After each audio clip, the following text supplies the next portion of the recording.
제가 교재 86쪽을 읽겠습니다. 마리아와 마르다의 오라버니인 나사로가 병이 듭니다.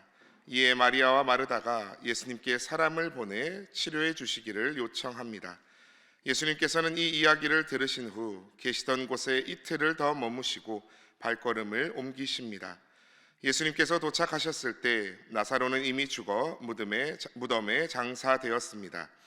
예수님께서는 이를 비통히 여기시며 하나님께 기도하시고 죽은 나사로에게 무덤에서 나오라 말씀하십니다. 이에 나사로가 다시 살아나 무덤에서 걸어 나옵니다. 제가 처음 사역을 영등포교회 유년부, 우리 교회로 치면 아동 1부, 초등학교 1에서 3학년 아이들 부서 교육전도사로 첫 사역을 30살에 시작하였는데요. 당시 예배 때마다 불렀던 위대한 이야기라는 찬양이 있었습니다. 부끄럽지만 중간을 불러보면요, 죽은 나사로가 살아나고 사랑으로 제자들 발을 씻겨 오늘도 예수님 내 안에 살아계셔서 내 삶을 기적으로 채우시네 라는 찬양이었습니다. 그래서 이제 율동이 이렇게 죽은 나사로가 살아나고 이런 율동이 있었는데, 그 율동 교사가 제 아내입니다. 그걸 하고 있었던 그 율동 부분이 그래서 참 더 아름답고 인상적이었던 기억이 있습니다. 예수님께서 이 땅에서 죽은 자 가운데서 사람을 살리신 일이 3번 있었지요. 회당장 야이로의 딸, 그리고 나인성 과부의 아들, 그리고 바로 오늘 나사로를 무덤 가운데서 살리신 일입니다. 그중 나사로를 죽음 가운데 살리신 일이 가장 유명한 기적이 아닐까 생각합니다. 나사로와 그의 여동생 마르다와 마리아, 다 예수님께서 너무나도 사랑하시던 자들이었습니다. 예수님은 어제 본 10장의 말씀대로 예수님을 돌로 치려하던 유대인들을 피해 요한이 세례줬던 요단강가로 피해 계신 상황이었습니다. 근데 베다니 마을은 예루살렘에서 가까운 마을입니다. 그 마을에 사는 사랑하는 나사로가 병들었다는 소식을 들으셨지요. 3절을 보시면 마리아와 마르다가 사람을 보내 그 소식을 전했음을 알 수 있습니다. 마리아와 마르다도 예수님의 사역을 이해하고 있는데 가벼운 병인데 사람을 보내지는 않았겠지요. 근데 4절을 보십시오. 예수께서 들으시고 이르시되 이 병은 죽을 병이 아니라. 예수님께서 죽을 병이 아니라 하셨지만 사실 우리가 다 아는 대로 죽을 병이었습니다. 어떻게 된 일일까요?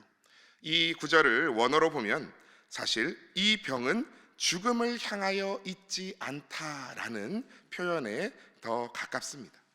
우리는 이 병이 죽을 병인가 안 죽을 병인가 이분법적으로 생각하지만 주님께는 제3의 길이 있었습니다. 이 일은 단순히 예수님이 사랑하시는 자를 소생시킨 사건이 아니라 하나님의 영광을 드러내는 일, 예수님께서 하나님의 아들 되심을 드러내는 영광스러운 사건이었다는 것이지요. 그 일을 위해 예수님께서 하신 일이 하나 있습니다. 오늘 5절에서 6절 말씀을 함께 봉독하시겠습니다. 5절에서 6절입니다. 시작. 예수께서 본래 마르다와 그 동생과 나사로를 사랑하시더니 나사로가 병들었다 함을 들으시고 그 계시던 곳에 이틀을 더 유하시고. 아멘. 사랑하는 일하면 당장 달려가는 것이 정상입니다. 그런데 주님께서는 그곳에 이틀을 더 계셨습니다. 그 이틀은 나사로가 죽기까지의 시간이었습니다. 우리 삶 가운데도 때로 하나님께서 일을 지연시키는 것 같은 순간이 있습니다. 그러나 오늘 나사로가 죽기까지 기다리신, 지연시키셨던 그 일은 주님께서 더 큰 일을 준비하시는 하나님의 시간표였다는 사실입니다. 어느 농부가 사랑하는 큰 아들을 위해서 공방장인에게 특별한 선물을 준비했습니다. 그런데 약속한 날짜에 선물이 안 오는 겁니다. 농부는 속이 적잖이 상하고 실망했습니다. 그런데 일주일 뒤에, 약속된 날짜보다 일주일 뒤에 도착했던 선물은 예상보다 훨씬 더 정교하고 아름다운, 아들이 너무나도 기뻐하는 완벽한 작품이었습니다. 장인은 더 완전한 작품을 만들기 위해 시간을 더 들였던 것이지요. 그때 그 농부는 깨달았습니다.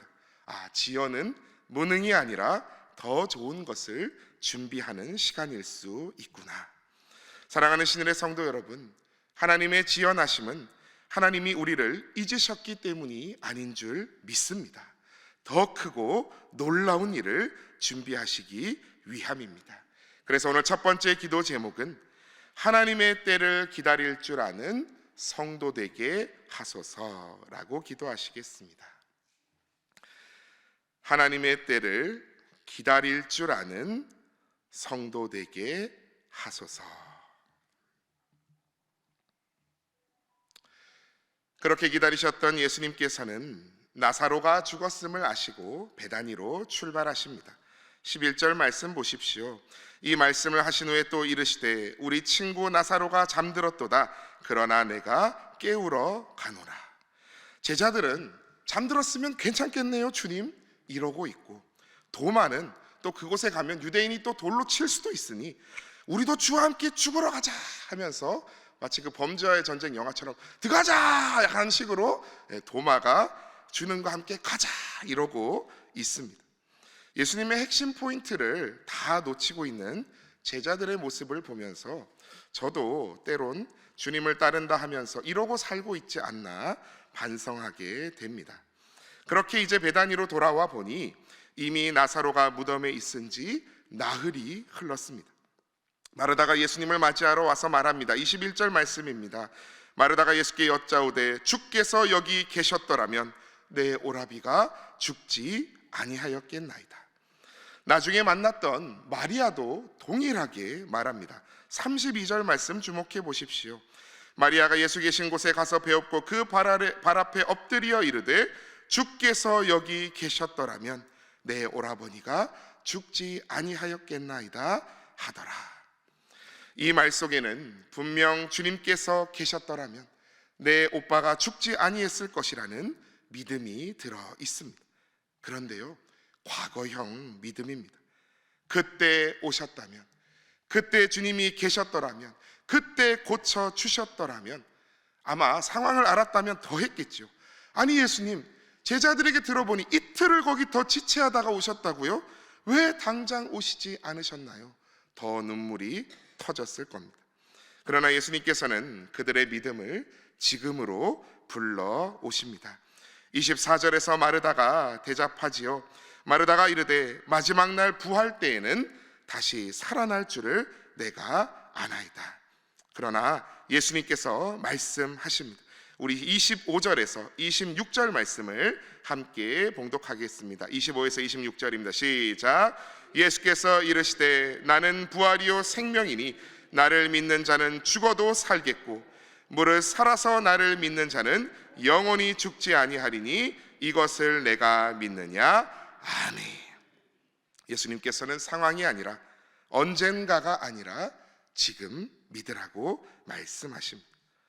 저는 해군 출신이지만 공군 파일럿 이야기를 해보자면 파일럿들이 거친 기동, 막 기체를 뒤집는 롤링 기동을 하다 보면 순간 어느 쪽이 하늘이고 어느 쪽이 땅인지 헷갈리는 순간이 온다고 합니다.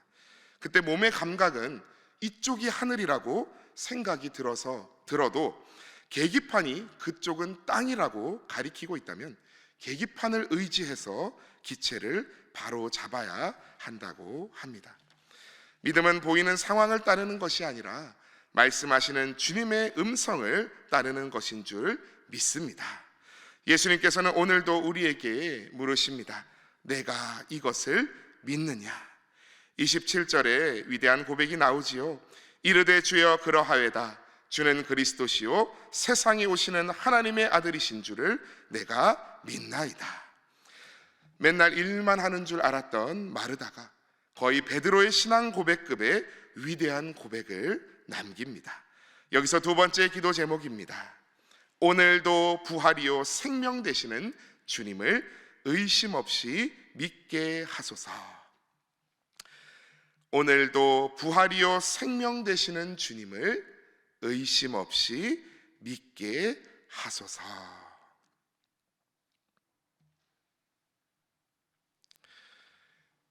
이제 주님께서 이어 마리아와 사람들을 만나십니다. 향료로 주님께 붓고 머리털로 주의 발을 닦던 그 마리아가 주님께서 여기 계셨으면 제 오빠가 죽지 않았을 텐데요, 비통하게 우는 장면을 지켜보십니다. 함께 따라온 유대인들도 그 모습을 보며 우는 것을 보시고 주님께서 불쌍히 여기시고 함께 우십니다. 35절 말씀 보십시오. 예수께서 눈물을 흘리시더라. 예수님께서는 다 아신다고 해도 참으로 우리의 슬픔, 고통까지도 다 아시는 분이십니다. 그런데 그러자 또 쓸데없는 사람들이, 대적자들이 수군대죠. 봐라 봐라, 저렇게 눈물 흘릴 정도로 그 사람을 사랑하시지 않았냐? 아니, 맹인의 눈을 뜨게 한 사람이 이 나사로는 죽지 않게 할 수 없었냐? 이야기합니다. 이 사람이 날 때부터 맹인된 것이 이 사람의 죄 때문입니까? 부모의 죄 때문일까? 했던 9장의 그 사람이 아닌가 싶을 정도입니다. 그러나 앞서 말씀드렸듯이 하나님께는 제3의 길이 있습니다. 이 일은 하나님의 영광을 위함이요 예수님의 하나님 아들 되심을 드러내기 위한 일이었습니다. 예수님께서 돌을 굴려 옮겨 놓으라 하십니다. 누이 마르다가 말리지요. 주님, 벌써 시신이 썩어 냄새가 날 지경입니다. 그러나 예수님은 무덤에 돌을 옮기게 하시고 기도하시지요.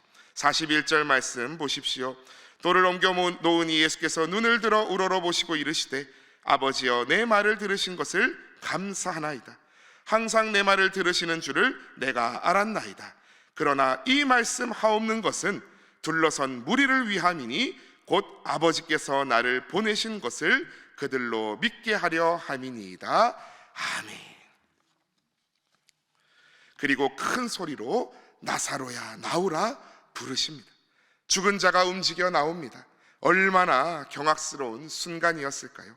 놀라운 기적에 사람들이 나자빠졌을 겁니다. 그러나 사랑하는 성도 여러분, 기억하십시오. 앞서 말했던 나사로의 부활은 단지 한 사람을 살리는 기적이 아닙니다. 예수님께서 자신의 부활을 미리 보여주시는 표적이며 오늘 우리의 절망 속에서도 역사하시는 하나님의 능력을 믿게 하시려는 표적이었습니다. 앞서 읽지 않았지만 14절에서 15절 말씀, 우리 14절에서 15절 말씀을 우리 한 목소리로 봉독하시겠습니다. 시작. 이에 예수께서 밝히 이르시되 나사로가 죽었느니라. 내가 거기 있지 아니한 것을 너희를 위하여 기뻐하노니 이는 너희로 믿게 하려 함이라. 그러나 그에게로 가자 하시니 아멘. 나사로가 죽은 것을요, 예수님께서 기뻐한다 말씀하십니다. 사람이 죽어 기쁘다는 것이 아니고요, 너희를 위하여, 제자된 너희를 위하여, 오늘 제자된 우리를 위하여 기뻐한다 말씀하십니다. 왜요? 이는 너희로 믿게 하려 함이라. 그래서 오늘 세 번째 기도 제목은 주님을 믿는 것이 우리에게 주신 참된 기적임을 알게 하소서라고 기도하시겠습니다. 세 번째 기도 제목, 주님을 믿는 것이 우리에게 주신 참된 기적임을 알게 하소서.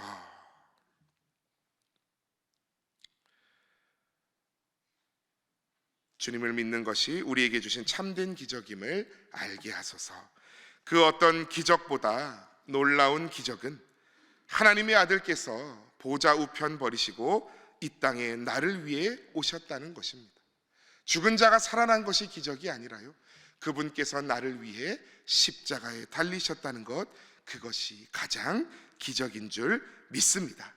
또한 그것을 우리가 오늘 믿고 2000년이 지난 우리가 그것을 믿고 주님을 나의 구주로 고백하게 하신다는 것, 성령 하나님의 도우심이 아니고는 일어날 수가 없는, 그 어떤 것과도 비교할 수 없는 기적인 줄 믿습니다.